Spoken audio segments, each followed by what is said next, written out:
අයිබවන් සිල්ම දරුවන්ට වර්තමානය වන විට මුළු ලෝකයටම අභියෝගයක් වී තිබෙන COVID-19 යයි හඳුන්වන වසංගත තත්ත්වයේ බලපෑම ශ්‍රී ලංකාවටත් එල්ල වී තිබෙන මොහොතක ලංකාවේ බොහෝ ශ්‍රේෂ්ඨයන් අඩපණ වීමකට ලක් වෙලා තිබෙනවා.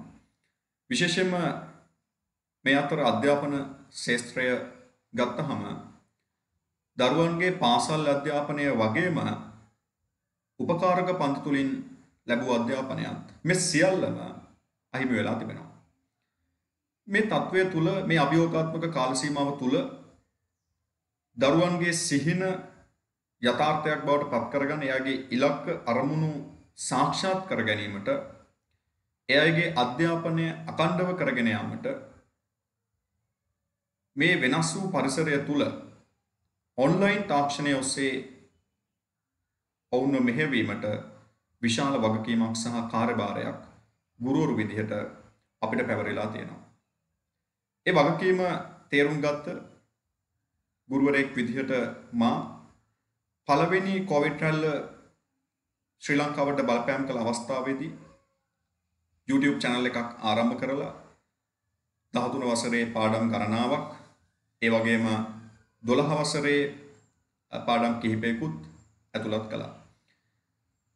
ඒ පාඩම් වල විශේෂයෙන්ම GIS පාඩම් එකකය මේ වෙනකොට 28000කට වඩා වැඩි ප්‍රමාණයක් අධ්‍යයනය කරලා තියෙනවා. ඉතින් ඒ වීඩියෝස් හරහා විශාල දැනුමක් විශාල අස්වැසිල්ලක් දරුවන්ට ලැබුණා කියලා මම විශ්වාස කරනවා. මොකද 2020 මේ සැරේ විභාගයට ගිය දරුවෝ විශාල ප්‍රමාණයක් මත දුරකථනයෙන් කතා කරලා ස්තුති කළා. උගන්වපු දේවල් ගොඩක් පේපර් එකේ තිබුණා. අපිට පහසුවෙන් ඒවට උත්තර ලියා ගන්න පුළුවන් වුණා කියලා. ඉතින් මේ පාර මේ කාල සීමාව තුලත් මා ලංකාවෙන්ම ඉන්න දරුවන්ට ඒ අයගේ අධ්‍යාපනය දිගින් දිගටම අඛණ්ඩව කරගෙන යාමට විශාල වැඩසටහනක් මම නිර්මාණය කරලා තියෙනවා. විශේෂයෙන්ම දැනට මාසයක වගේ ඉඳන් Zoom app එක ඔස්සේ online classes ගණනාවක් මා පවත්වාගෙන යනවා. එයින් කිහිපයක් මාගේ භෞතික පන්ති වල දරුවන් සඳහා සිදු කරන classes. ඒ වගේම තව class එකක් තියෙනවා සඳුදා සවස 5:30 සිට 8 දක්වා පැය 2කමාරක කාල සීමාවක්. දිවයිනේ ඕනෑම තැනක ඉන්න දරුවෙකුට මේ පන්තියට සහභාගී වෙන්න පුළුවන්. ඒ වගේම මේ පන්තියේ ලියාපදිංචි වෙන දරුවන්ට මාර පෙරකී මගේ භෞතික පන්ති සඳහා සිදු කරන ක්ලාසස් වලට Zoom app එක ඔස්සේම ඔන්ලයින් සම්බන්ධ වෙන්න පුළුවන්. ඒ අවස්ථාව මම දීලා තියෙනවා. ඒ වගේම 2021 උසස් පෙළ විභාගයට සම්බන්ධ වීමට නියමිත දරුවන්ට 2022 දරුවන් වෙනුවෙන් මා සිදු කරන පන්තිවලට සහභාගී වෙන්න පුළුවන්. දැන් මේ දවස්වල මම ජනසංඛ්‍යාව ඒ දරුවන් වෙනුවෙන් සිදු කරගෙන යනවා. 2021 ඔන්ලයින් ක්ලාස් එක තුල මම ගිය මාසය තුල 150,000 මෙට්‍රික් සිතියම් කියන පාඩම් ඒකකයම සම්පූර්ණයෙන්ම ආවරණය කළ අවසానයි. විශාල නිබන්ධනයක් මම දරුවන්ට ලබා දුන්නා. ලබන මාසය තුල මා බලාපොරොත්තු වෙනවා භූරූප කියන පාඩම් ඒකකයේ විශේෂම අන්තර්ජන්‍ය භූරූප කොටස මේ පන්තිය තුල සාකච්ඡා කරන්න. ඒ වගේම GIS GPS remote sensing කියන පාඩම් ඒකකයත් ඊට සමගාමීව සාකච්ඡා කරන්න. මේ පාඩම් දෙකටම සම්බන්ධ වෙන්න කැමති දරුවා මා පහත සඳහන් කරලා තියෙන WhatsApp නම්බර් එකට ඔබගේ නම 2021ද ඔබ උසස් පෙළ විභාගයට මුහුණ දෙන්නේ 2022ද ඒ වගේම ඔබගේ නගරය සහ ඔබගේ පාසල කියන තොරතුරු එවන්න WhatsApp හරහා යොමු කරන්න. එවිට ඔබට මාගේ පන්තිවලට සම්බන්ධ වීමට මම අවස්ථාව සලසනවා. එහෙනම් මේ පණිවිඩය තමයි මට මූලිකව අපේ දරුවන්ට දෙන්න අවශ්‍ය වුණේ ඔබ කිසි වෙලාවක සිහින අතහරින්න එපා. ඔබගේ අරමුණු ඉලක්ක අහිමි කරගන්න එපා.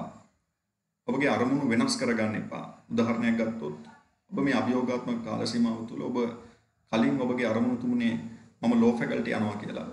හැබැයි දැන් ඔබ නෑ මම ආර්ට්ස් ෆැකල්ටි එකට යනවා මට ලෝ යන්න බැරි වෙයි කියලා. ඔබගේ අරමුණ වෙනස් කරගන්න එපා මේ වෙලාවේදී. ඔබ වැඩ කරන විදිහ වෙනස් කරන්න. ඔබ වැඩ කරන විදිහ. ඔබ ක්ලාසස් ඔබට භෞතිකව යන්න බැරි වෙලා ඇති. ඒතර ඔබට මේ වෙනස් වෙච්ච පරිසරයට ඔබට වෙනස් වෙන්න සිද්ධ වෙනවා. ඒකත් එක්ක ඔබගේ ඉලක්කයටම මුලින් ඇති කරගත් ඉලක්කයටම යන්න උත්සාහ කරන්න. ඔබ මේ කාලෙදී මහන්සි වෙන දේ ඔබ කවදා හරි ඉලක්ක සාක්ෂාත් කරගත්ත දවසට ඔබට මේ මහන්සිය දැනෙන එකක් නෑ. ඔබ සියලු දෙනාටම තෙරුවන් සරණයි. මම නිහඬ වෙනවා. මම මේ වීඩියෝ එකම ඉදිරියට මාගේ ඔන්ලයින් ක්ලාසස් සිදු වෙන ආකාරය පිළිබඳව ඔබට අවබෝධයක් ගන්න පොඩි කොටසක් එකතු කරලා තිබෙනවා.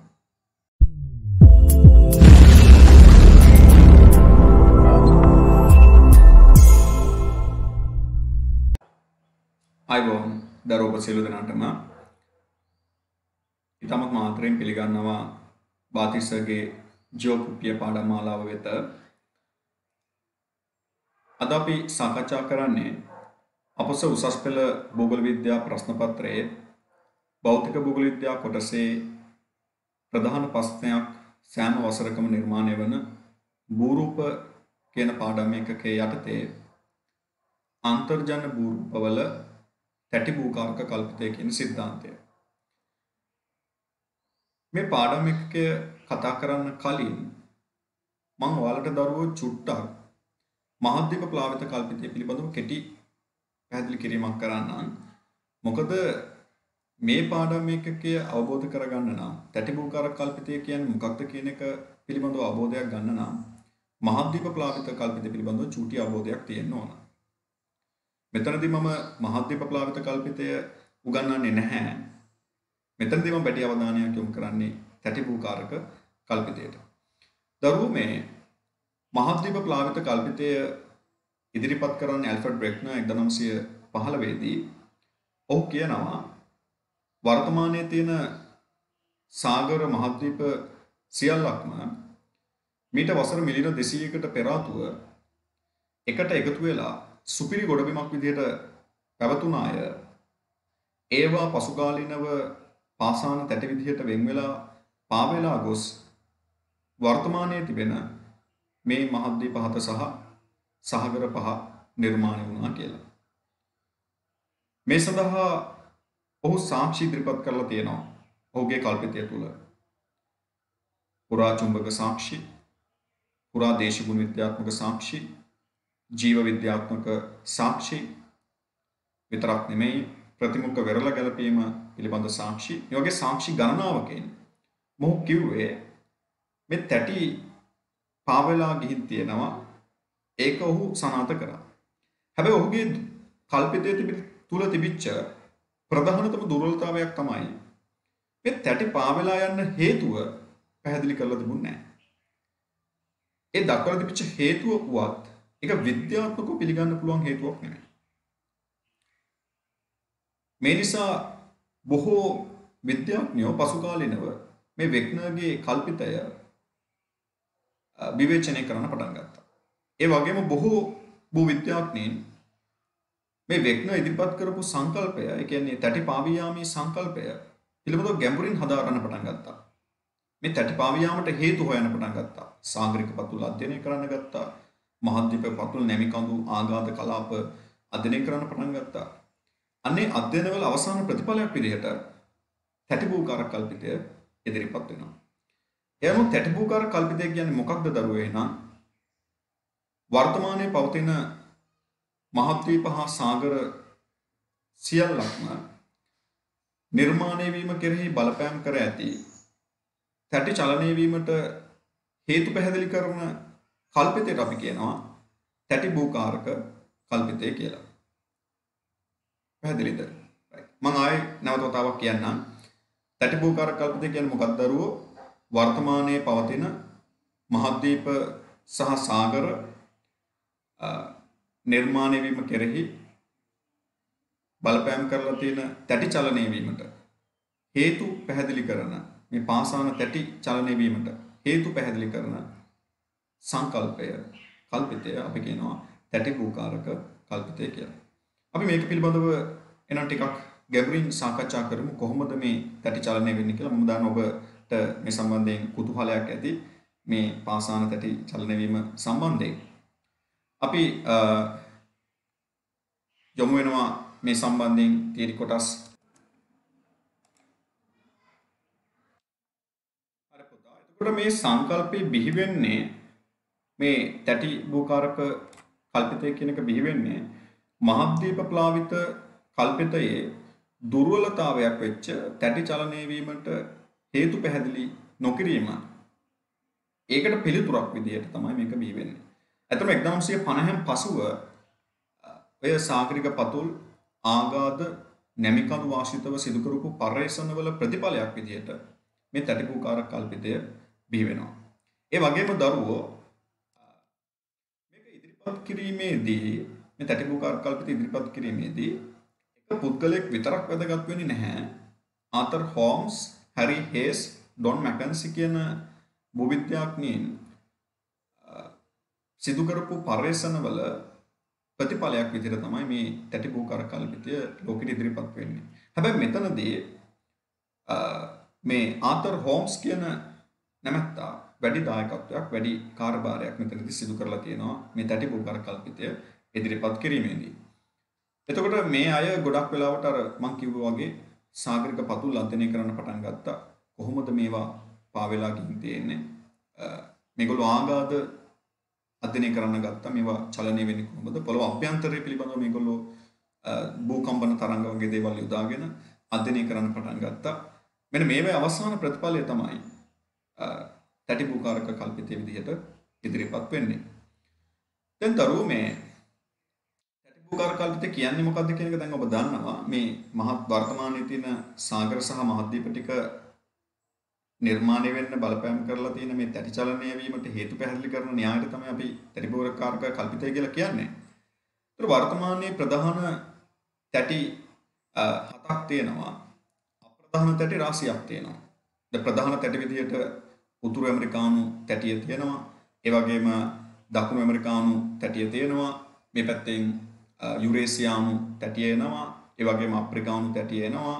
මේ පැත්තෙන් ඉන්දු ඕස්ට්‍රේලියානු තැටිය, ඒ වගේම මේ පැසිෆික් තැටිය නේද? ඒ වගේම ඇන්ටාර්ක්ටික් තැටිය. මේ වගේ ප්‍රධාන තැටි හතක් තියෙනවා. ඒතර මේ තැටි එකිනෙක දිශාවන් වලට චලනය වෙනවා. ඔබට පේනවා මේ ඊතල වලින් දාලා තියෙන මේ චලනය වෙන දිශාවන්. චලනය වෙනවා. එතකොට අර ඇල්ෆ්‍රඩ් වෙග්නර් කලින් කිව්වේ මහද්වීප ප්ලාවිත කල්පිතේ මේ තැටි ටික ඔක්කොම කලින් තිබුණේ එකටලු. ඒක සුපිරි ගොඩබිමක්ලු. ඒක පැන්ජියාවලු. දැන් මේවා ටික මෙහෙම වෙන් වෙලා ගිහිල්ලා දැන් වෙන වෙනම පාසාන තැටි විදිහට තියෙනවා. ඒ හරහා මහද්වීප කිහිපයක් නිර්මාණය වෙලා තියෙනවා කියලා ඔහු කියනවා. හරි.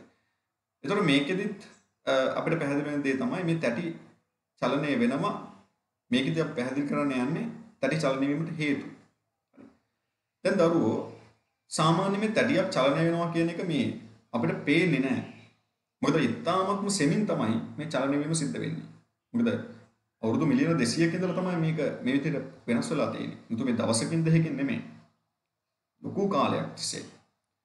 සාමාන්‍යයෙන් මිනිස්සෙගේ නියපොත්තක් වැවෙන ප්‍රමාණයට සාපේක්ෂව තමයි මේ තැටි චලනය වීම සිද්ධ වෙන්නේ. ඒ අනුව බැලුවහම වසරකට සාමාන්‍ය සෙන්ටිමීටර් 2-10ක් අතර ප්‍රමාණයක් චලනය වෙනවා කියලා අපිට කියන්න පුළුවන්. right? ඒ නිසා බොහෝම හෙමින් තමයි මේ තැටි චලනය වීම සිද්ධ වෙන්නේ. අප්‍රධාන තැටි ත්‍රාසියක් තියෙනවා. ඕවා කැඩිලා බිඳලා ගියේවා. ඒ කියන්නේ ප්‍රධාන තැටි වලින් කොටස් වෙච්ච කැඩිලා වෙන් වෙලා ගිය අප්‍රධාන තැටි තියෙනවා. කොකොස් තැටිය, කැරිබියන් තැටිය, නස්කා තැටිය නේද? ඊළඟට මේ හරි අරාබි තැටිය එනවා. ඉන්දියානු තැටිය එනවා. ඒ වගේම පැසිෆික් තැටිය. මේක ෆියුකා තැටිය. මේ වගේ මේ අප්‍රධාන තැටි රාශියක් තියෙනවා. ඉතින් ඒවත් චලනය වෙනවා. ඉතින් මේ එකිනෙක තැටි ගැටිලා තමයි ඔය භූමිකම්පා වගේ දේවල් නිර්මාණය වෙන්නේ. ඔය ලෝකේ තියෙන භූමිකම්පා සිද්ධ වෙච්ච ස්ථාන බොහෝමයක් මේ තැටි මායිම් ආශ්‍රිතව තමයි සිද්ධ වෙලා තියෙන්නේ. නේද? මේ තැටි මායිම් ආශ්‍රිතව. ඒ වගේම ඔය තැටි මායිම් ආශ්‍රිතව තමයි ගිනි කඳු පවා ලෝකේ වැඩිපුරම ව්‍යාප්ත වෙලා තියෙන්නේ. දැන් ලංකාවේ එහෙම ගිනි කඳු නැති වෙන්නේ අපි තැටියක මැද්දේ ඉන්නේ. අපිට භූමිකම්පාවමත් එච්චරම බලපාන්නේ නැත්තේ අපි තැටියක මැද්දේ ඉන්නේ. හරි. මැද්දේ ඉන්නේ. නමුත් ඔය තැටි මායිම් වල තියෙන ප්‍රදේශ ඒ රටවල් වලට නිරන්තරයෙන්ම භූමිකම්පා පිළිබඳ ගැටලු උපද්‍රවයන් ඒ වගේම යමහල් විදාහරණය වගේ ස්වභාවික උපද්‍රවයන් නිරන්තරයෙන්ම ඇති වෙන්න පුළුවන්. හරි එතකොට මේ දැන් මේ තැටි චලනය වෙනවා කියන එක අපිට දැන් පැහැදිලි වෙනවා. එහෙම තමයි මේ වර්තමානයේ තියෙන මහද්වීප සාගර ටික නිර්මාණය වෙලා තියෙන්නේ. දැන් අපි බලමු කොහොමද මේ තැටි චලනය වෙන්නේ? කොහොමද මේව චලනය වෙන්නේ? දරුවෝ අපි දන්නවා පොළොව අභ්‍යන්තරයේ මේනකොට අපි ඉගෙනගෙන තියෙනවා පෘථිවි ව්‍යුහය කියන පාඩම එකකෙන්. එතකොට පොළොව අභ්‍යන්තරයේම තියෙනවා හරය, ඊළඟට එනවා බාහිර හරය, පහළ ප්‍රාවරණය, ඉහළ ප්‍රාවරණය සහ පෘථිවි පෘෂ්ඨය. මේ විදිහට ප්‍රධාන ස්තර කිහිපයකින් තමයි පොළොව අභ්‍යන්තරය සැකසීලා තියෙන්නේ. නේද? එතකොට මේකේ මතු පිටම තියෙන කබල කලාපය, ඒ කියන්නේ මේ පාසාන තැටි හැදිලා තියෙන අපි දන්නවා කබල ප්‍රධාන කොටස් දෙකයි. එකක් මහද්වීපික කබල අනිත් එක සාගරික කබල. මේ මහද්වීපික කබල හා සාගරික කබල පහළ පිහිටලා තියෙන අදෝගෝලය, ඒ කියන්නේ ඉහළ ප්‍රාවරණ කලාපය තුල මේව පාවෙනවා. පාවී යනවා. ඒ පාවෙන්න පොළොව අභ්‍යන්තරයේ සංවහන ධාරා හේතු වෙලා තියෙනවා කියලා දැනට හොයාගෙන තියෙනවා. ඒක තමයි මේ තැටි භූකාර කල්පිතෙන් කියන්නේ. පොළොව අභ්‍යන්තරයේ අපි දන්නවා අධික තාපයක් තියෙනවා. අධික පීඩනයක් තියෙනවා. පොළොව අභ්‍යන්තරයේ යනකොට උෂ්ණත්වය වැඩි වෙනවා, පීඩනය වැඩි වෙනවා. මේ අධික තාපය සහ පීඩනය නිසා සංවහන ධාරා අදෝගෝලය කලාපයෙන් සහ හරය කලාපයෙන් නැති වෙලා මේවා ඉහළට ගමන් කරනවා. ගමන් කරලා මේවා චක්‍රයක් විදිහට මේ සංවහනය සිද්ධ වෙනවා. ඒතර ඒකේ අවසාන ප්‍රතිඵලය තමයි ඒ අදෝගෝලය මත තියෙන පාසාන තැටි චලනය වීමක් සිද්ධ වෙනවා. මේක ඔබට සමහරට මෙහෙම කිව්වට තේරෙන්නේ නැති වෙයි. මේකට තියෙනවා රූප සටහනක්. අපි රූප සටහන මේක තව දුරටත් පැහැදිලි කරගනිමු. නිර්මාණය කරන රූප සටහන මෙහෙම හිතන දරුවෝ ඔබ බලන්න මේ රූප සටහන අඳිනකොට ඔබ මතක තියාගන්න විභාගයේදී වැඩි ලකුණකට ඔබට යන්න අවස්ථාව හිමි වෙනවා මේ රූප සටහන එක්ක. හරි.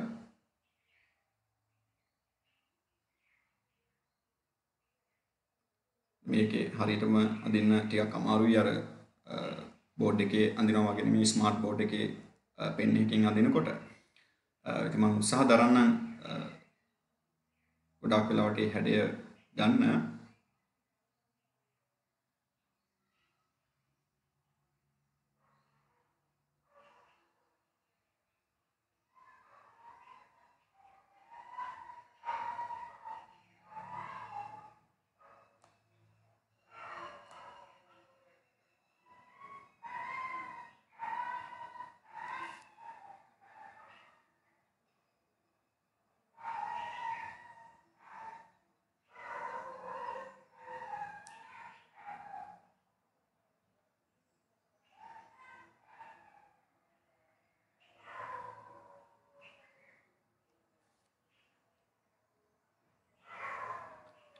ඔබ මාත් එක්ක මේක තැටිය ඇඳන කොටත්ම හොඳයි.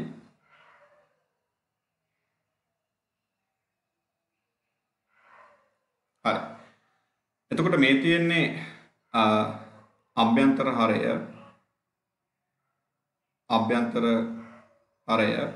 මේ තියෙන්නේ බාහිර හරය. මේ තියෙන්නේ ප්‍රාවරණ කලාපය. මේක කබලේ ඔබට පේනවා ඇති සාගරික කබල තියෙනවා, මහද්වීපික කබල තියෙනවා, මෙන්න තියෙනවා. මෙන්න මේ බාහිර හරය, අභ්‍යන්තර හරය මේ කලාප වලින් අධික උෂ්ණත්වය සහ පීඩනය නිසා සංවහන ධාරා ඇති වෙනවා මේ ප්‍රාවරණ කලාපය තුල. මේක ඉහළ ප්‍රාවරණය, පහළ ප්‍රාවරණය දෙකම තියෙනවා.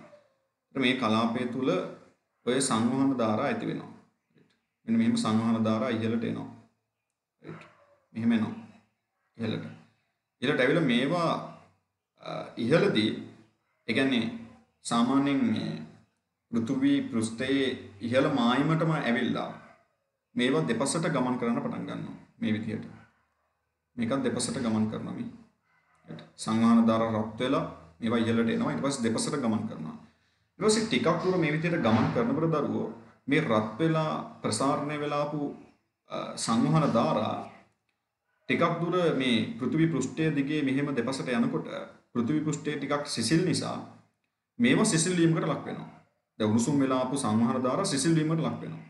සිසිල් වෙනකොට අපි දන්න ඕනම දෙයක් බර වැඩි වෙනවා ටිකක්. සිසිල් වෙනකොට. අන්න බර වැඩි වෙනකොට මෙයා පහළට මේ විදිහට කිඳා බහිනවා. පහළට කිඳා බහිනවා මේ සංවහන ධාරා. ආයෙත් අපි දන්නවා බාහිර හරය යනකොට ගොඩාක් ඉහළ උෂ්ණත්වයක් තියෙනවා. හරි? ඒ කියන්නේ ප්‍රාවරණ කලාපයේ පහළට යනකොට. එහෙම හිතන්නකෝ. ප්‍රාවරණ කලාපයේ පහළට යනකොට. ඊට පස්සේ මේවා ආයෙත් මේ විදිහට ගමන් කරලා මේවා ආයෙ රත් වෙලා ප්‍රසාරණය වෙලා ආයෙ මේක ඉහළ යනවා. ඒතර මේ පැත්තනොත් ඒ විදිහටම වෙනවා. දැන් මෙහෙට එන්නේ සංවහන ධාරා. මෙතනින් සංවහන ධාරා ගිලා බහිනවා ආයෙ මෙහෙට යනවා. මෙතනොත් මෙහෙට එන්නේ සංවහන ධාරා. ඊට පස්සේ මෙතනින් ගිලා බහිනවා මේ ප්‍රදේශයට යනවා. ඒතර මේවට අපි කියනවා මේව පාසාන තැටි ප්ලේට්. මේව පාසාන තැටි. පාසාන තැටි. පාසාන තැටි. ඒතර මේ පාසාන තැටිය දැන් මේ පැත්තට ගමන් කරන්නේ. මේ පාසාන තැටිය මේ පැත්තට යන්නේ. මේ පාසාන තැටිය මෙහෙට එන්නේ. නේද දරුවෝ? මෙන්න මෙහෙට චලනය වෙනවා පාසාන තැටිය. ඒතර මේක මෙහෙට චලනය වෙනවා. right. මේක මේ පැත්තට චලනය වෙනවා. ඔය විදිහට පාසාන තැටි විවිධ දිශාවන් වල චලනය වෙනවා. දැන් මෙන්න මෙතන මේ තැටිය මේ එකම තැටිය මෙතනින් දැන් දෙකට වෙන්වීමක් වෙලා මොකද? ඔතන ආතතියක් වෙලා මොකද දෙපසින් මේ දෙපසට බලවේගය එල්ල වෙනකොට මෙතනින් පොඩි පැල්මක් හටගෙන මේ පැත්තට තැටියේ කොටසක් චලනය වෙනවා මේ පැත්තට අනෙක් කොටස චලනය වෙනවා. ඒත් මේ වගේ තැන්වල මේ එන ලාවා වගේ දේවල් එළියට ඇවිල්ලා මෙතන තැම්පත් වෙලා මේ වගේ තැම්පත් වෙලා මෙතන මධ්‍ය සාගරික වැටි නිර්මාණය වෙන්න පුළුවන්. සාගරික වැටි වගේ දේවල් නිර්මාණය වෙන්න පුළුවන්. සාගරික වැටි මේ වගේ තැනක ආගාධ නිර්මාණය වෙන්න පුළුවන්. මේ ගිලා බහින තැනක ආගාධ. මේ ගිලා බහින තැන්වල ආගාධ නිර්මාණය වෙන්න පුළුවන්. මෙතනත් ආගාධ. මොකද මෙහෙම තැටි දෙකක් ආවහම මෙහෙම එක තැටියක් ගිලා බැස්සම ඔබට පේනවා ඇති ලොකු මෙතන ලොකු හිස්තනක් ලොකු ගැඹුරක් නිර්මාණය වෙනවා. අනේ වගේ තැන්වල ආගාධ. හරි. ඒ වගේ ආගාධ නිර්මාණය වෙනවා මේ විදිහට. ඒ වගේ තැටි දෙකක් එකිනෙකට මෙහෙම ගමන් කරනකොට එතන ආගාධයක් වගේ දෙයක් හැදෙන්න පුළුවන්. හරි. තැටි දෙකක් මෙහෙම ඈත් වෙනකොට අර පැල්මක් හටගත්තාම දැන් මේකේ තියෙන ලාවා කොටස් නැත්නම් ද්‍රව පාසාන කොටස් අපි කියනවා පොළොව අභ්‍යන්තරයේදී මැග්මා කියලා. ලාවා කියන්නේ මතු පිටට ආවම මේ මැග්මා කොටස් මේ පැල්ම ඔස්සේ මතු පිටට පැමිණ මතු පිටදී මේවා මේ පැල්ම දෙපසම තැම්පත් වෙලා සාගරික වැටි මධ්‍ය සාගරික වැටි නිර්මාණය වෙනවා. දැන් ඔය මධ්‍ය ඇට්ලාන්ටික් සාගරික වැටි කියන්නේ මේ වගේ නිර්මාණය වෙච්ච වැටියක්. හරි. එතකොට මේ මෙන්න මේවට අපි කියනවා සංවහන ධාරා කියලා. මේවා සංවහන ධාරා. සංවහන ධාරා. මේ තියෙන්නේ සංවහන ධාරා. හරි. එතකොට මේ කලාපයට අපි කියනවා අදෝගෝලය කියලා. මේ කලාපයට අපි කියන්නේ අදෝගෝලය. අදෝගෝලය. මේකට අපි කියනවා අදෝගෝලය කියලා. පැහැදිලිද? මේ කලාපයට අපි කියන්නේ මොකක්ද දරුවෝ? අදෝගෝලය. ඒ කියන්නේ පහළ ප්‍රාවරණයේ ඉහළ ප්‍රාවරණයේ තියෙන කලාපයට අදෝගෝලය. මේක සුවිකාර්ය ගුණයෙන් යුක්තයි. මතකද කියන්නේ සුවිකාර්ය. සුවිකාර්ය ගුණයෙන් යුක්තයි. ඒ කියන්නේ සුවිකාර්ය කියන්නේ මොකක්ද දරුවෝ? සුවිකාර්ය කියන එකේ අදහස. ඒ කියන්නේ ගලා යාමේ ස්වභාවයක් තියෙනවා. ගලා යාමේ හැකියාවක්. සුවිකාර්ය ගුණයෙන් යුක්තයි. දැන් හරියටම ඔය ඉහළ ප්‍රාවරණය කලාපය ගත්තාම නිකන් උණු තාර වගේ. ඔය කලාපයේ ද්‍රව කිව්වට ද්‍රව තටාකයක් කිව්වට මේ තනිකරම ද්‍රවම නෙමෙයි. ඔක තියෙන නිකන් උණු වෙච්ච තාර තියෙන්නේ. උණු වෙච්ච තාර. ඒවා ද්‍රවමත් නෙමෙයි ඝනමත් නෙමෙයි. අන්න ඒ වගේ ස්වභාවකින් තමයි ඔය අදෝගෝලයේ තියෙන්නේ. ඒ නිසා ඒකේ සංවහන ධාරා ගමන් කරලා ඒ සංවහන ධාරා මේ විදිහට දෙපසට ගිහිල්ලා ඒවැ බලපෑමෙන් තමයි මේ තැටි මේ පැත්තට ගමන් කරන්න පටන් ගන්න. ඒතර දැන් මේක සාගරික තැටියක් මේක මහද්වීපික තැටියක් වෙන්න පුළුවන්. හරි. ඒ විදිහට සාගරික තැටි මහද්වීපික තැටි ඒ දිශාවන් වලට මේ පොළව අභ්‍යන්තරයේ සංවහන ධාරා හේතු කොටගෙන චලනය වීමක් සිද්ධ වෙනවා. කවුරු මතද? අධෝගෝලය මත. ඒතර අධෝගෝලය තමයි මේ ඉහළ ප්‍රාවරණය සහ පහළ ප්‍රාවරණය කියන දෙක. රයිට්. එතකොට මම හිතනවා දැන් ඔබට මේක තේරෙන්නේ නැති මේක තමයි ඔය තැටි චලනය වීමට හේතු පැහැදිලි කරන තැටි භූකාරක කල්පිතයෙන් කියලා දෙන කතාව. මේක තවත් මම උදාහරණයක් කියන්නම්. දැන් හිතන්න දරුවෝ මේ තියෙන්නේ වතුර භාජනයක් කියලා ඔබ හිතන්න. මේ තියෙන්නේ වතුර භාජනයක්. වතුර භාජනයක්. මේ වතුර භාජනයේ ගින්දර තියෙනවා යටින්. මේ විදිහට ගින්දර තියෙනවා යටින්. අපි ගින්දර ලියලා. දැන් මේකේ ජලය තියෙනවා. රයිට්. මේකේ ජලය තියෙනවා. මේ විදිහට ජලය තියෙනවා. ජලය. ඊළඟට මේකේ වතුර රත් වෙනකොට මොකද වෙන්නේ දරුවෝ? මේ හරිය රත් වෙනකොට ඔබ දැකලා ඇති වතුර රත් වෙනකොට වාචනයක මෙන්න මෙහෙම දෙපසට එනවා මේක. මැදින් මෙහෙම දෙපසට එනවා. රත් වෙලා. ජලය ගුඩු ගුඩු ගුඩු ගගා දෙපසට එනවා. ඇවිල්ලා මෙහෙම දෙපසින් ආයෙ මෙහෙම ගිලා වහිනවා. හරි. ආයෙ පතුල රස්නීනේ. ආයෙ පතුලෙන් රස් වෙලා මෙහෙට උඩට එනවා. ආයෙ දෙපසින් ගිලා වහිනවා. මෙන්න මේකට සමාන ක්‍රියාවලියක්. රයිට්. මේ හා සමාන ක්‍රියාවලියක් මේ පෘථුවියේ අභ්‍යන්තරයේ සිද්ධ වෙනවා. ඉතින් මෙන්න මේ වගේ ක්‍රියාවලියක් තමයි මෙන්න මේ මෙතන සිද්ධ වෙන්නේ අධෝගෝලය තුල. පැහැදිලිද? සංවහන ධාරා. මොකද මෙතන ගින්දර තියෙනකොට පතුල රත් වෙනකොට ජලාංශු රත් වෙලා මෙතනින් ගොඩ ගගා උඩට එනවා. ඊට පස්සේ දෙපසට ගිහිල්ලා ආයෙ දෙපසින් ගිලා වහිනවා. වාජනීය දෙපසින් ආයෙ ගිලා වහිනවා. ආයෙ රත් වෙලා උඩට එනවා. ඒතර වතුර නටනකොට වාජනයක වතුර නටනකොට සිද්ධ වෙන ක්‍රියාවලියට සමාන ක්‍රියාවලියක් තමයි මේ පොළොව අභ්‍යන්තරයේ සිද්ධ වෙන්නේ. ඒ නිසා මේක ගොඩාක් වැදගත් දෙයක් ඔබට මේක පහසුවෙන් අවබෝධ කරගන්න. ඒතර මේක තමයි එහෙනම් තැටි භූකාරක කල්පිතෙන් කියන්නේ තැටි චලනය වීමට හේතුව විදිහට. හරි. මම හිතනවා ඔබට තේරෙන්නේ නැති කියලා. මේකේ අදාළ නෝට් එක මම ටයිප් කරලා ඔබට නිබන්ධනය දාලා තියෙනවා. මේ රූප සටහන ඔබ අඳ ගන්න.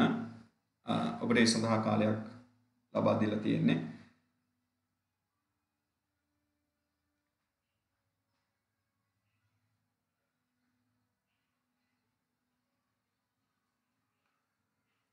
මම මේක මකන්න යන්නේ. ඒතර සංවහන ධාරා නිසා තමයි මේ තැටි චලනය වීම සිද්ධ වෙන්නේ. දැන් අපි කතා කරන්න යන්නේ මේ තැටි චලනය වීමේ ආකාර තියෙනවා. දැන් අපි දන්නවා තැටි භූකාර කල්පිතෙන් පැහැදිලි වෙන්නේ තැටි චලනය වෙනවා කියන එක. ඒකට හේතුව අපි දැන් දන්නවා. කොහොමද මේ තැටි චලනය වෙන්නේ? ඒතකොට ඇල්ෆ්‍රඩ් වෙග්නර්ට කියාගන්න බැරි වුණේ ඔන්න ඔය කතාව. නැත්නම් ඔහු හරියටම කිව්වා තැටි චලනය වෙනවා කියන එක. ඒක අපිත් පිළිගන්න හැමෝම පිළිගන්න දෙයක්. වර්තමානයේ සියලුම භූවිද්‍යාඥයින් පිළිගන්න කාරණයක්. මේ චලනය වීම ආශ්‍රිතව ප්‍රධාන චලන වර්ග තුනක් තියෙනවා. දැන් මේ තැටි චලනය වෙනවානේ.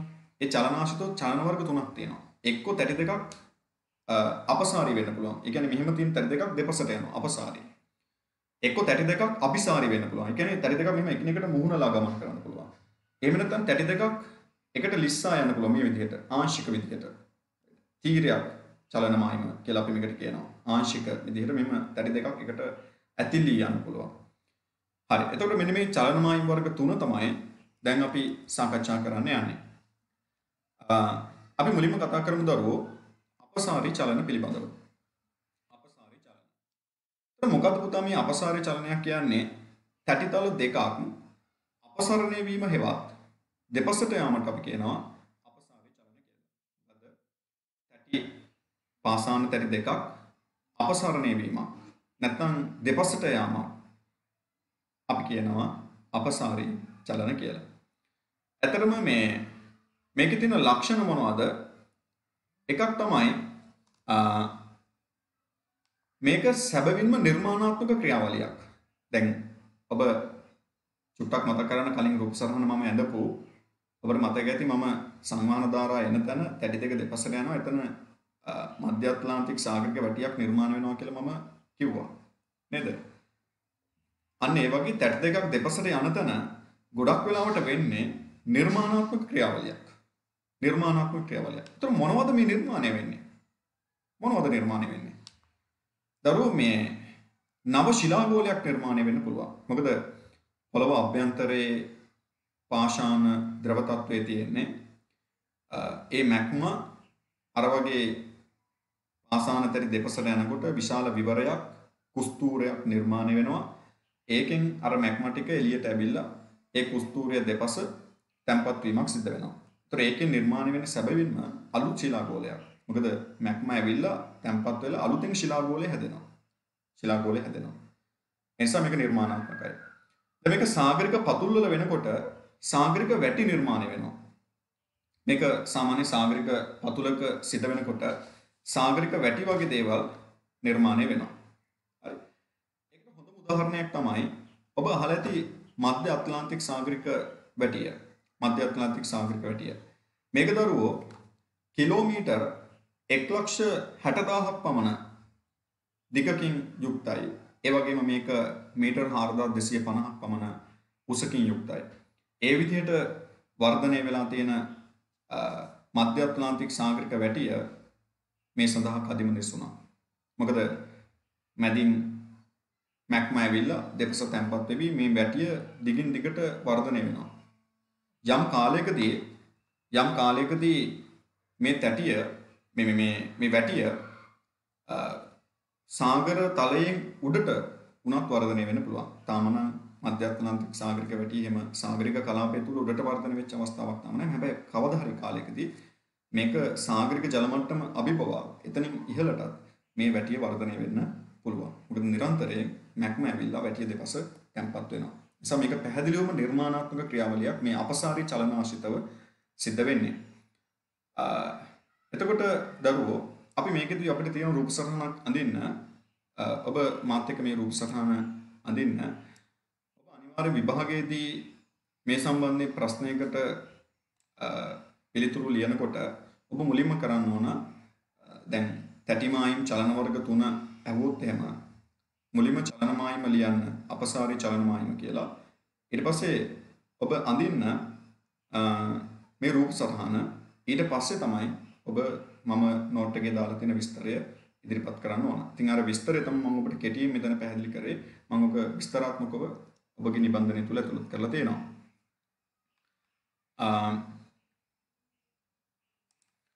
මාත් එක්ක ඔබ නිර්මාණය කරන දරුවෝ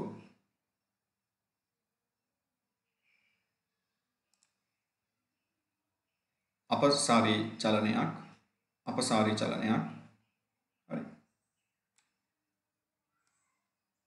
අපසාරී චලනයක් අපසාරී කියලා අපි අදහස් කරන්නේ දෙපසට ඇදී යන චලන.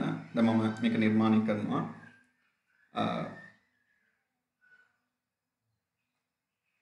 මේ විදිහට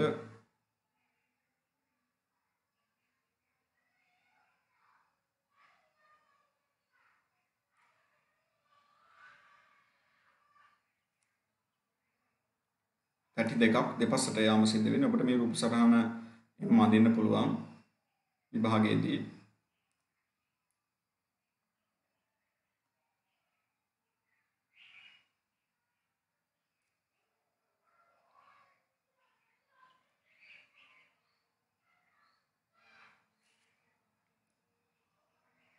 පැටි දෙකක් දෙපසට යාම තමයි මෙතන සිද්ධ වෙන්නේ.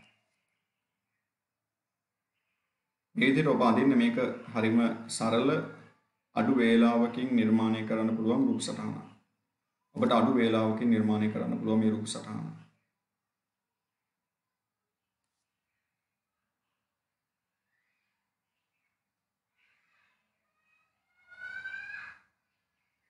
හරි. ඉතින් මේ තැටියක් කියලා පෙන්නන්න ඔබට මේ වගේ මොන හරි සංකේත පාවිච්චි කරන්න පුළුවන්.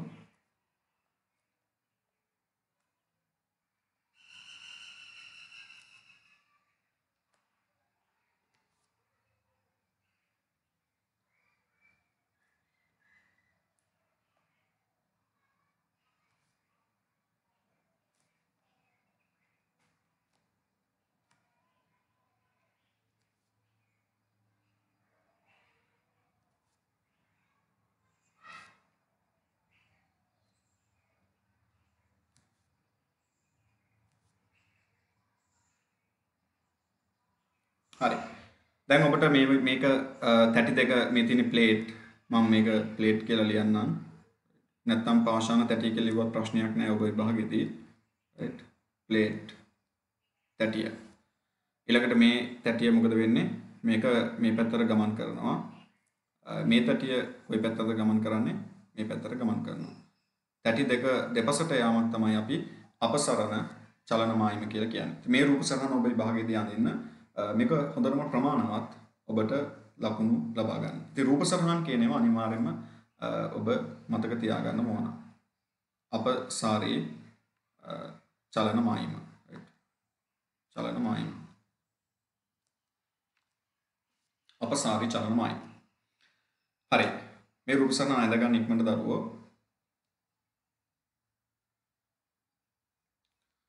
ඊළඟට ඔබ අඳින්න ඇති කියලා මම හිතනවා වීඩියෝ එක පෝස් කරලා වුණත් ඔබට අඳින්න පුළුවන්. මම මේක මකනවා දරුවෝ.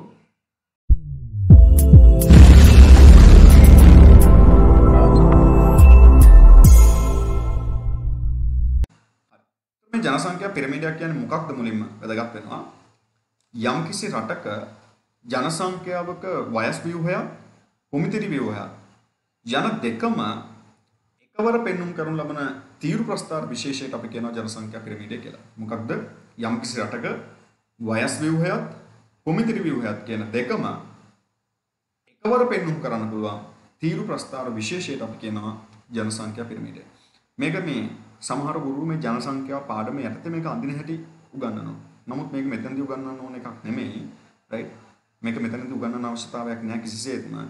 මේක 13 වසරේදී ඔයගලන්ට තියෙනවා ප්‍රස්ථාර කියලා පාඩම් එකක්. ඒ ප්‍රස්ථාර පාඩම් එකකදී මේ ප්‍රස්ථාරය අඳින්න තියෙනවා. රයිට්? ඒ කියන්නේ මේකේ දත්ත ඔබට ලබා දෙනවා. ඒ දත්ත යොදාගෙන මේ ප්‍රස්ථාරය ඔබට නිර්මාණය කරන්න එනවා එතනදී. හරි? නමුත් ජනසංඛ්‍යා පාඩමේදී ඔබ නිර්මාණය කරන්න එහෙම එන්නේ නැහැ.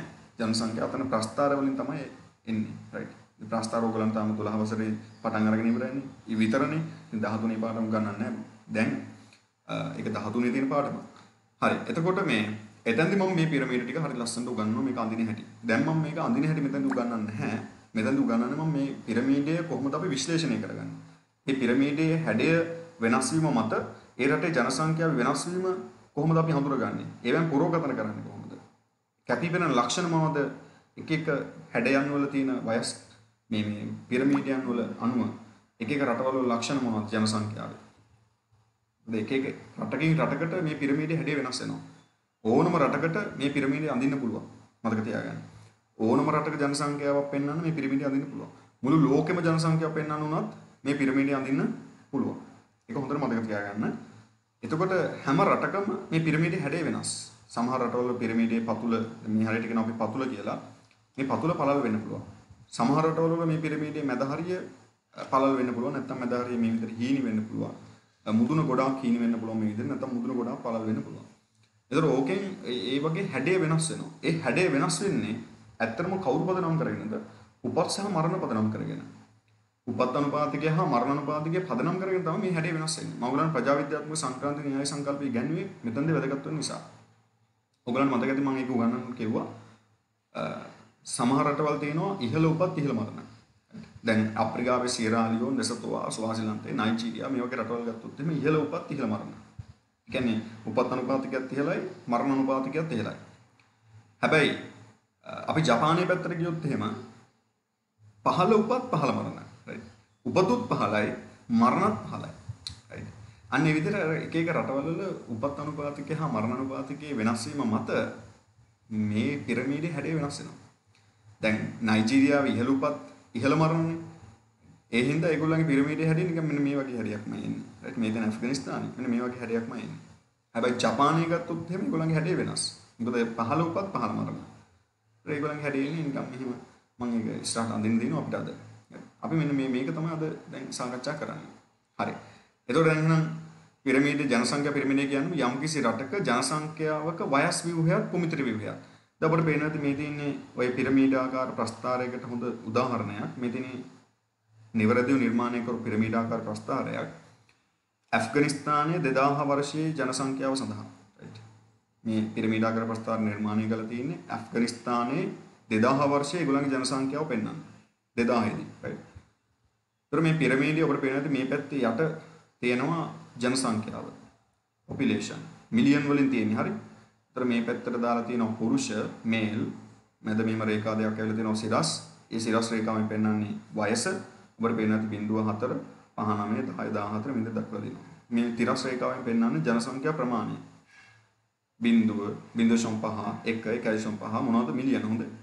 ඊළඟ 2 2.5 3 3.5 විතර ගින් තියෙනවා. මේ පැත්තට එහෙම ගින් තියෙනවා. හරි. ඒතර මේ දැන් මේ පැති වලින් පෙන්වන්නේ මේ පැත්තට තියෙන රේඛාවෙනුත් මේ පැත්තට තියෙන රේඛාවෙන් පෙන්වන්නේ ජනසංඛ්‍යාව. ඒ කියන්නේ ප්‍රමාණය. කොච්චරද කියන්නේ මිලියන් වලින් පෙන්වන්නේ. population එක මිලියන් වලින්. මේ සිරස් අක්ෂ දෙකක් තියෙනවා මැද. සිරස් අක්ෂ දෙකෙන් පෙන්වන්නේ වයස් ප්‍රමාණය. වයස් කාණ්ඩ පෙන්වන්නේ. ඒතර ඔබට පේනවා ඇති මේකේ 0.14 5 0.4 5 9 10 14 15 19 20 24 25 29 30 34 35 39 යන ආදී විදිහට 80 ප්ලස් වෙනකම් 80ට වැඩි කියනකම් මේක කාණ්ඩගත කරලා තියෙනවා. මම ඒකනේ කිව්වේ ජනසංඛ්‍යාව ව්‍යුහයෙන් කරන්නේ වයස් කාණ්ඩ අනුව ස්ත්‍රීන් සහ පුරුෂයන් වර්ග කර දැක්වීමක් කියලා. දැන් අපිට පේනවා වයස් කාණ්ඩ ටික. මෙන්න 0.4 වයස් කාණ්ඩය. මේ පැත්තේ පුරුෂ මේ පැත්තේ ස්ත්‍රී. බලන්න වයස් කාණ්ඩයත් එක්ක වර්ග කරලා දක්වලා නේද? right. ඉතින් අපිට ටක් ගාලා මේක දැක්කම 0.4 අතර පුරුෂ කොච්චරද? මිලියන 2.2ක් වගේ තියෙනවා. ස්ත්‍රීන් කොච්චරද? 0.4 අතර. ඒ කියන්නේ චූටි දරුවෝ, චූටි දුවලා, right? ඒ කියන්නේ මේ ස්ත්‍රීන් කියන්නේ චූටි දරුවෝ, චූටි දෝනිලා. හරි. එතකොට මේගොල්ලෝ කොච්චරක් ඉන්නවද? 2.1යි 2.2ක් වගේ ඉන්නවා මිලියන. ඊළඟට බලන්න 5ත් 9ත් අතර මෙන්න මේගොල්ලෝ ඉන්නවා 1.7ක් විතර. දෙකට අඩුයි. මේගොල්ලන්ගේ උත් දෙකට අඩුයි. ස්ත්‍රීන්. ඊළඟට 10 14 බලන්න ඒ වයස් කාණ්ඩේ. ඒතර පුරුෂ ඒත් අඩු 1.5කට කිට්ටුයි. මේ පැත්තේ 2.5ට වඩා චුට්ටක් වැඩි. හරි. ඊළඟට 15 19 ඒ විදිහට බලන්න එක එක වයස් කාණ්ඩවල පුරුෂ කොච්චරද ස්ත්‍රීන් කොච්චරද මේ මේල් නේ පුරුෂ මේ පැත්තේ ස්ත්‍රීන් දක්වලා තියෙනවා ෆීමේල් හරි ද මේල් ෆීමේල් කියලා දෙන්න අවශ්‍ය නැහැ නේ මේල් කියන්නේ යවන එක ෆීමේල් කියන්නේ මේල් කියන්නේ යවන එකක් නේ එහෙම මතක තියාගන්නකෝ හරි එතකොට මේ මේල් මේ පැත්තේ සාමාන්‍ය මේ ප්‍රස්තාරය අඳිනකොට මේල් දාන්නේ මේ පැත්තට තමයි රයිට් ෆීමේල් දාන්නේ මේ පැත්තට ඒක ඒ විදිහට තමයි දිගටම මේ ප්‍රස්තාරය අඳිනකොට එන්නේ දැන් මේ විදිහට වයස් කාණ්ඩ අනුව ස්ත්‍රී පුරුෂ ප්‍රමාණය වර්ග කරලා දක්වලා තියෙනවා. හරි. මේකට තමයි අපි කියන්නේ පිරමීඩාකාර ප්‍රස්ථාරය. ඒතර මේකේ ජනසංඛ්‍යා ව්‍යුහයේ කොටස් තුනක් පැහැදිලිව අපිට හඳුනා ගන්න පුළුවන්. මොකක්ද? ළමා ජනගහනය. ඔන්න 0.14 ළමා ජනගහනය. ඊළඟට 15 64 ශම්බලකාය. මෙන්න ඉන්නවා. ශම්බලකාය. ඊළඟට 65 සහ ඊට වැඩි කවුද? වයස්ගත යැපෙන්න. බලන්න මේ තුන හරි අපූර්වට අපිට අධ්‍යයනය කරන්න පුළුවන් මේ ප්‍රස්ථාරය තුලින්.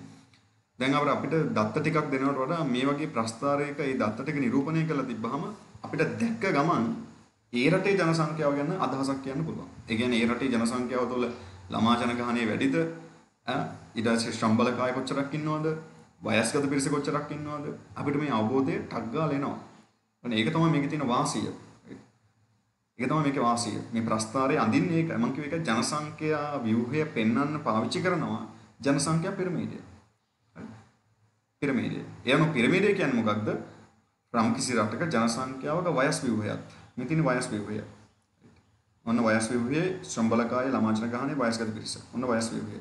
සහ පුමිතිරි ව්‍යුහය. පුමිතිරි ව්‍යුහය කියන්නේ ස්ත්‍රී පුරුෂ භාවය. ඔන්න මේ පැත්තේ පුරුෂ මේ පැත්තේ ස්ත්‍රී. එහෙනම් ඒකක් දාපන්. ඒ දෙකම එකවර පෙන්වන්න. බලන්න දෙකම එකවරම එකවර පෙන්වුම් කරන ලබන තීරු ප්‍රස්ථාර විශේෂයි. මේක තීරු ප්‍රස්ථාර හැබැයි තීරු තියෙන කෙලින් අතර නෙමෙයි තීරු තියෙන පෙළලා. රයිට්. තිරස් අතර. තීරු ප්‍රස්ථාර විශේෂට අපි කියනවා පිරමීඩාකාර ප්‍රස්ථාරය කියලා. පැහැදිලිද? මේක තේරුණාද? ජනසංඛ්‍යා පිරමීඩයක් කියන්නේ මොකක්ද කියලා රයිට්. එතකොට මම කිව්වා මේ පිරමීඩයේ හැඩය කියන එක වෙනස් වෙනවා. හරි. මේකට අපි වයස් පිරමීඩ කියන නමක් පාවිච්චි කරනවා. ජනසංඛ්‍යා පිරමීඩ, වයස් පිරමීඩ ඒ ඕන එකක් කියන්න පුළුවන්. ඒතර මේක රටකින් රටකට හැඩය වෙනස් වෙනවා. ඒක වෙනස් වෙන්නේ මොකක් මතද? ඒ රටේ උපත් අනුපාතිකය සහ මරණ අනුපාතිකය මත. මොන බලන්න මම ගන්නවා මෙතන රටවල් දෙකක ජනසංඛ්‍යා පිරමීඩ 2050 දී ජපානය සහ 2050 දී නයිජීරියාව. ඒ කියන්නේ 2050 දී ජපානයේ ජනසංඛ්‍යා ව්‍යුහය පෙන්නලා තියෙන පිරමීඩය මේ තියෙන්නේ. නිරූපණය කරලා තියෙන පිරමීඩය. 2050 දී නයිජීරියාවේ ජනසංඛ්‍යා ව්‍යුහය පෙන්නලා තියෙන පිරමීඩය තමයි මේ පැත්තේ තියෙන්නේ. මේ තියෙන්නේ. බලන්න මේ දෙකේ හැඩේ වෙනස. ජපානයේ පිරමීඩයේ පතුල ඒ කියන්නේ පතුලෙන් පෙන්වන්නේ කවුද දැන්? ළමා ජනගහනය. දැන් අපි දන්නවනේ වයස් කාණ්ඩ තුන. පතුලෙන් පෙන්වන්නේ පිරමීඩයේ පතුලෙන් පෙන්වන්නේ කාවද? නිරූපණය කරන්නේ කාවද? ළමා ජනගහනය. පතුලේ තීරු පළලින් අඩුයි කියලා කියන්නේ. ඒ කියන්නේ මෙහෙම දිකින් අඩුයි කියන්නේ. පතුල සිහින් කියන එකේ අදහස වෙන්නේ මොකද්ද? ළමා ජනගහනය අඩුයි කියන එක. රයිට්. අඩුයි කියන එක. දැන් මේ හරිය තීරු පළලින් වැඩි කියන එකේ අදහස මොකද්ද? ශ්‍රම බලකාය වැඩි කියන එක. මේ පේනවනේ මේකේ. මේ හරිය තීරු පළලින් වැඩි කියන්නේ ඒ කියන්නේ ශ්‍රම බලකාය ගොඩක් ඉන්නවා. මොකද මේ පැත්තට ජනසංඛ්‍යාව නිරූපණය කරන්නේ. තීරු පළ වැඩි වෙනවා කියන්නේ ශ්‍රම බලකාය වැඩි කියන එක. දැන් මේ හරිය තීරු පළලයි ගොඩක්ම. වැඩිපුරම පළල තීරු තියෙන්නේ පතුල හරිය. ඒ කියන්නේ අනිවාර්යයෙන්ම මේ රටේ කවුරු වැඩිද? ළමා ජනගහනය වැඩි. පිරමීඩ දැක ගමන් අපිට පේනවා ළමා ජනගහනය වැඩි. ඊළඟට ශ්‍රම බලකාය මොනව වෙනවද? තාම අඩුයි. හැබැයි ඉදිරියට වැඩි වෙන්න පුළුවන්. ඒ මේ පිරිස මෙතනට එනවා. අඩුයි. දැනටත් අඩුයි ශ්‍රම බලකාය. ගොඩක් නෑ මෙහෙම නිකන් අඩුයි. වයස්ගත පිරිස නම් හොඳටම අඩුයි. පේනවනේ. තීරවල පල්ල ගොඩක් අඩුයි. තීරවල පල්ල. ඒ කියන්නේ රටේ මුළු ජනසංඛ්‍යාව වයස්ගත පිරිස ගොඩක් අඩු ප්‍රමාණයක් ඉන්නේ. ඇෆ්ගනිස්තානයේ. හැබැයි මේක ජපානයේ ගත්තම එහෙම නෙමෙයි. මං කියව එකනේ මේ ජපානයේ බලන්න. මෙන්න ජපානයේ 2050 වෙනකොට හරිය මේ අද නෙමෙයි. මුදුනේ තීරවල පල්ල බලන්න. විශාල පල්ලක් තියෙනවා. අවුරුදු 100 ප්ලස් මේ බලන්න 100 ප්ලස්. ඒ කියන්නේ 100ට වැඩි පිරිස ඉන්නවා රටේ මුළු ජනසංඛ්‍යාව මිලියන 3ක් හෝ 4ක් ඉන්නවා. ඒක වැඩි ප්‍රමාණයක් ඉන්නවා මේ අවුරුදු 100 ඉක්මුවා. ඒ කියන්නේ යාළගේ ආයු අපේක්ෂාව ඉතාමත් ඉහළයි. ආයු අපේක්ෂාව. හැබැයි නයිජීරියාවට ගියාම බලන්න නයිජීරියාවේ 100ට වැඩි කවුරුත්ම නැහැ වගේ. අඩුම ජනසංඛ්‍යාවක් ඉන්නේ වයස අවුරුදු 100ට වැඩි. ඉතින් ඒකෙන් අපිට පැහැදිලි වෙනවා නයිජීරියා වගේ රටවල් වල උපත් අනුපාතකය ඉහළයි නමුත් මරණ අනුපාතකය පහළයි. මේ මරණ අනුපාතකයත් ඉහළයි සමාවෙන්න. ඒ නිසානේ අවුරුදු 100 වෙනකම් මිනිස්සු ජීවත් වෙන්නේ නැත්තේ. ආයු අපේක්ෂාව අඩුයි. ඉපදෙන සෑම කෙනෙක් අඩු වයසක මියන්න පුළුවන්. නමුත් ජපානයේ වගේ රටවල් වල ආයු අපේක්ෂාව ඉහළයි. ඒ නිසානේ අවුරුදු 100කටත් වඩා මිනිස්සු ජීවත් වෙන්නේ. ජපානයේ අවුරුදු 100කට වඩා මිනිස්සු ජීවත් වෙනවා. හරි. බලන්න 100 ඉක්මවම කොච්චර ඉන්නවද කියලා. සාමාන්‍ය මිලියන 3ක් විතර ඉන්නවා. රයිට්. ඊටත් වැඩි. රයිට්. නම් මුදුන මේකේ ටිකක් පල්ලයි.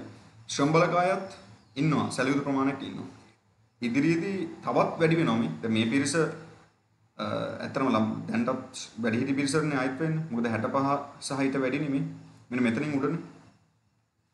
ඒ කියන්නේ මම අපිට පෙන්නන්න මේක අපිට පිරමීඩ් ටික ඇඳලා ලියන්නත් තියෙනවා. මේක ගොඩක් වැදගත් නිසා මම මේ හිමින් කරන්නේ. දැන් හිතන්න මෙන්න මෙතනින් උඩනේ 85 සහ ඊට වැඩි.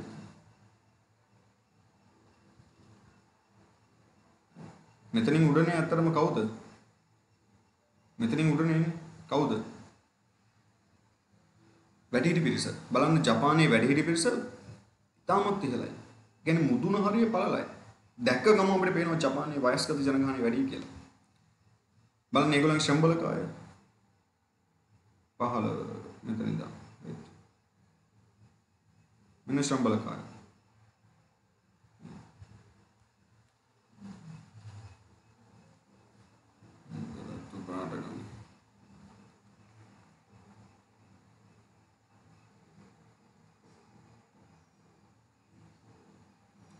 මේගොල්ලෝ වයස්ගතය පෙන්න.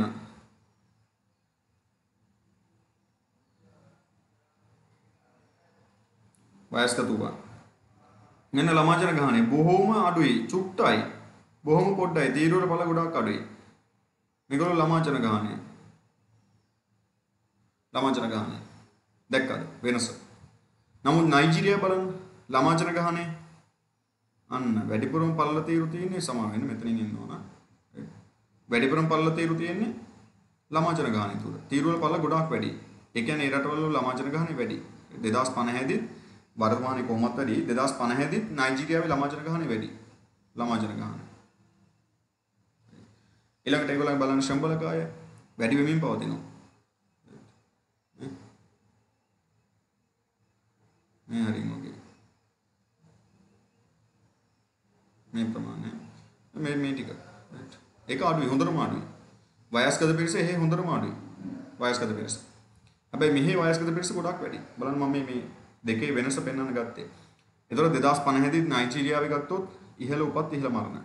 හැබැයි 2050 දී ජපානයේ ගත්තොත් පහළ උපත් පහළ මරණ. උපත් පහළයි. ඒ හින්දා ළමා ජනගහනය අඩුයි. මරණ ප්‍රමාණය පහළ ඒ හින්දා මිනිස්සුන්ගේ ආයු අපේක්ෂාව ඉහළයි. මරණ ප්‍රමාණය පහළ යනවා කියන්නේ ආයු අපේක්ෂාව ඉහළයි. ඒ කියන්නේ මිනිස් වැඩිහිටි පිරිස වැඩි වෙනවා.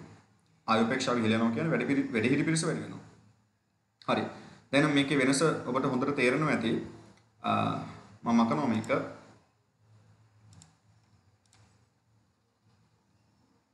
හරි. ජනසංඛ්‍යාවේ ගත්තහම දරුවෝ අපිට පිරමීඩ වර්ග 4ක් හඳුනා ගන්න පුළුවන්. එක එක රටවල් නියෝජනය කරන ප්‍රධාන පිරමීඩ වර්ග 4ක්. ලෝකේ හැම රටකම මේ පිරමීඩ වර්ග 4ට වර්ග කරන්න පුළුවන්. මේ රටේ ඉන්නේ මෙන්න මේ පිරමීඩ අවස්ථාව. මේ රටේ ඉන්නේ මේ පිරමීඩ අවස්ථාවයි. අර ප්‍රජාවිද්‍යාත්මක සංක්‍රාන්ති සංකල්පය මතකයිනේ. ඒකේ මම කියලා දුන්නා නේද? ප්‍රාථමික අවදී මේ පළවෙනි අවස්ථාව ඒ තමයි ඉහළ ස්ථාවර අවධිය, මුල් ප්‍රසාරණ, පසු ප්‍රසාරණ, පහළ ස්ථාවර. ඒ විදිහට අවස්ථා 4ක් කියලා දුන්නේ. හරි. ඇත්තටම මේකේ ඒ අවස්ථා 4කට සමාන තත්ත්වයක් තමයි මේ 4ෙත් පෙන්වන්නේ. දැන් මේකේ ප්‍රාථමික අවස්ථාව තමයි පළවෙනි පිරමීඩ වර්ගය. ප්‍රාථමික අවස්ථාව නියෝජනය කරන්නේ අරකේ මොන අවස්ථාවද? ඉහළ ස්ථාවර අවස්ථාව. ප්‍රජාවිද්‍යාත්මක සංක්‍රාන්ති සංකල්පය. ප්‍රසාරණ අවස්ථාව පෙන්වන්නේ අරකේ මුල් ප්‍රසාරණ අවස්ථාව. ස්ථාවර අවස්ථාව, පසු ප්‍රසාරණ අවස්ථාව වගේ අවස්ථාවයි. හායනය ඒකට ටිකක් සමානයි. හරි. සමානයිම කියන්න බෑ. යම් සමානතාවයක් තියෙනවා. මම එකයි මේක උගන්වන්න කලින් මේ පාඩම ඉගෙනුවේ. ප්‍රජාවිද්‍යාත්මක සංක්‍රාන්ති සංකල්පය. හරි. දැන් ඒක සුට්ටකට අමතක කරලා අපි මේක ඉගෙන ගමු. උපත් ශීඝ්‍රතාවය සහ මරණ ශීඝ්‍රතාවය මත තමයි එක එක රටවල වල පිරමීඩයේ හැඩය වෙනස් වෙන්නේ. ඒ අනුව ප්‍රධාන හැඩ 4කින් යුක්ත පිරමීඩ වර්ග 4ක් අපිට ලෝකයේ මේ වෙනකොට හඳුනා ගන්න පුළුවන්. ඒ පිරමීඩ වර්ග 4 තමයි ප්‍රාථමික අවස්ථාවේ පිරමීඩය. ජනසංඛ්‍යා වර්ධනයේ ප්‍රාථමික අවස්ථාව තමයි මේක. මේ අවස්ථාවෙන් රටවල් තියෙනවා ලෝකයේ. ඊළඟ ප්‍රසාරණ අවස්ථාවේ පිරමීඩ.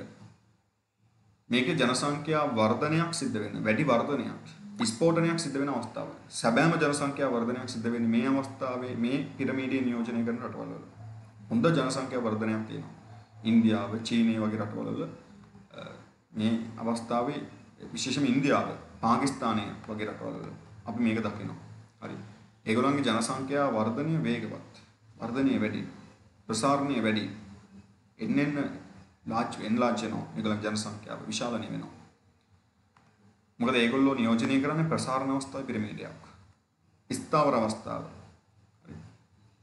ඒ කියන්නේ ජනසංඛ්‍යාව වර්ධනය ස්ථාවර වෙලා. වර්ධනය වෙන්නේ නැහැ. හැබැයි හායනයක් වෙන්නේත් නැහැ. ස්ථාවරයි. වැඩි වෙන්නේත් නැහැ, අඩු වෙන්නේත් නැහැ. අන්න ඒ වගේ කතාවක්. ස්ථාවරයි කියන්නේ. වැඩි වෙන්නේත් නැහැ, අඩු වෙන්නේත් නැහැ. හායන අවස්ථාව මේකෙදි වෙන්නේ ඇත්තටම උපත් අනුපාතිකය හා මරණ අනුපාතිකය දෙකම පහළයි. සමහරලාට උපත් අනුපාතිකයේ අභිබවල මරණ අනුපාතිකය වැඩි වෙනවා. එතකොට හායනයක්. ඉන්න ජනසංඛ්‍යාවෙනුත් යම් ප්‍රමාණයක් අඩු වෙන එක වෙන්නේ. වැඩි වෙන එක නෙමෙයි. 100ක් උපදිනකොට 105ක් මැරෙනවා. ඒතර හිටපු එකනු 5 දෙනෙක් අඩු වුණා. හරි. ඒතර වැඩිවීමක් නෙමෙයි වෙලා තියෙන්නේ අඩුවීමක්. අන්න ඒ වගේ අවස්ථාවකට අපි කියනවා හායන අවස්ථාව. ඉතින් ඒ අවස්ථාවෙන් රටවලුත් තියෙනවා. හරි. හායන අවස්ථාව. හරි.